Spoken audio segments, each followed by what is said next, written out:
All right, sorry the washing machine's going in the background there. It's just going to be some noise in the background. I did a video once before about this circuit, about the self-resonance in this inductor because it has self-capacitance in it. And somebody pointed out that there's actually quite a bit of capacitance in these large FET transistors.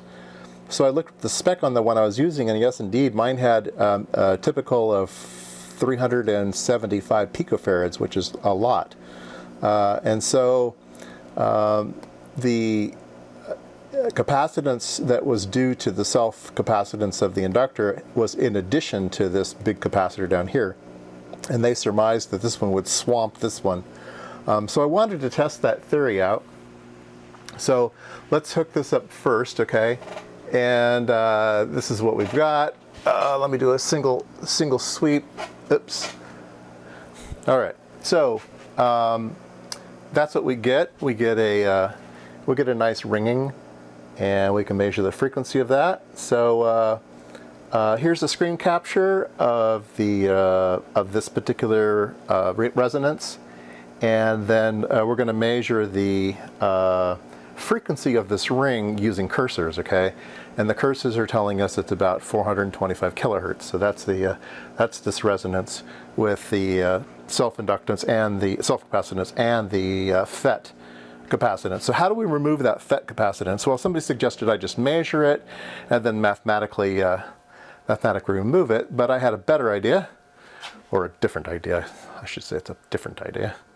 And that is to use instead of using the FET, we're going to put in another coil here, but it's a relay this time. So we're gonna whack on and off a relay, and then we're gonna use the relay to turn on and off the inductor, and the relay won't have any capacitance, okay? And so that's what I have set up here. So we're gonna remove the inductor, and we will put the capacitor in.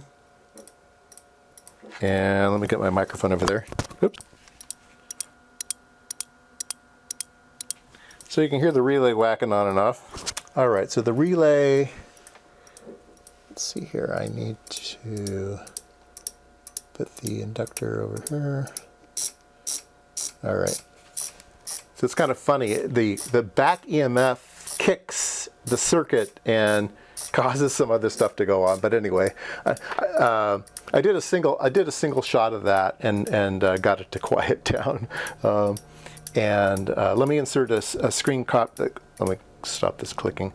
I did a screenshot. So here is the self-resonance with just the relay, not using the FET. You can see that the frequency is much higher. It's very noisy. It's much higher. But if we zoom in and we do a cursor measurement on that, we're getting 1.4 megahertz. So it went from 400 kilohertz to 1.5 megahertz. So, you know, a factor of 5, right? Factor of 4. Yeah, factor of 4, I guess. Anyway, let's do some math and see what that really equates to. Oh boy, math. Everybody loves math. All right, so this is the frequency of a resonant LC circuit. So you put in the LC, take the square root, multiply that 2 pi, 1 over, that is the frequency of resonance, okay? Well, if we take the C out, okay, remove the C over here, then we have the square root of C equals 1 over 2 pi square root of L. And so the 1 over the 2 pi square root of L with the relay or with an FET, they're both the same. So this is a constant. This is going to be the same in both cases. And so our frequency times our square root of capacitance is going to equal to our new, the faster one, frequency times the square root of capacitance. If we take this F and put it over here and take this C and put it over here, we get F over F prime equals square root of C prime over square root of C. So in other words, if you square both sides, you get F squared over F squared equals C over C, right? So this has to do with the square.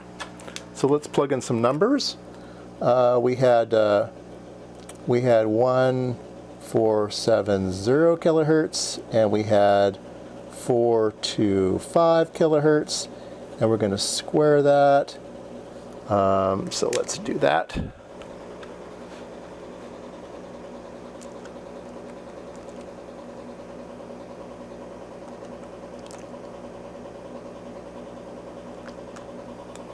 So it's 12. Okay. So the ratio of the capacitors is 12.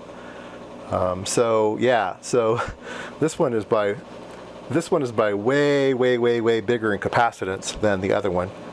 All right, I love it when my viewers educate me and I learn something. That's great.